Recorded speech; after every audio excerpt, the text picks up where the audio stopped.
மாவட்டம் சேஷசமுத்திரம் கிராமத்தில் கோயில் திருவிழாவையொட்டி இரு தரப்பினரிடையே ஏற்பட்ட மோதலை தொடர்ந்து அப்பகுதியிலிருந்து ஒரு பிரிவினர் வெளியேறியுள்ளனர். கோயில் திருவிழாவை முன்னிட்டு ஒரு பிரிவினர் இன்று தேரோட்டம் நடத்த இருந்தனர். இது தொடர்பாக மற்றொரு பிரிவினருடன் நடைபெற்ற பேச்சுவார்த்தையில் மோதல் ஏற்பட்டது. இதைத் தொடர்ந்து இரு தரப்பினருக்கும் இடையே கடும் சண்டை உருவானது. கல்வீச்சும் பெட்ரோல் குண்டும் வீசப்பட்டதில் 6 வீடுகள் எரிந்து சேதமடைந்தன.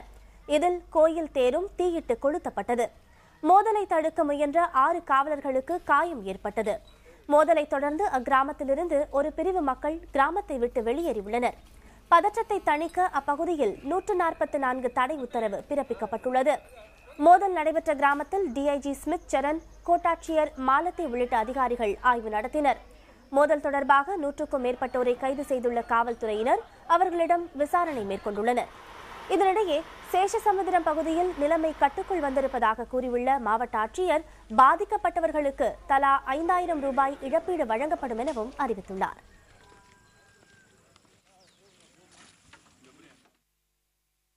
அந்த கலவரத்தில் ஈடுபட்டவங்களை நாங்கள் இப்போ ஒரு சுமார் 100க்கும் மேற்பட்ட நபர்களை நாங்கள் இப்போ கைது செஞ்சு வச்சுருக்கோம். இப்போ காலையில் அதிகாலையில் கைது செஞ்சோம்.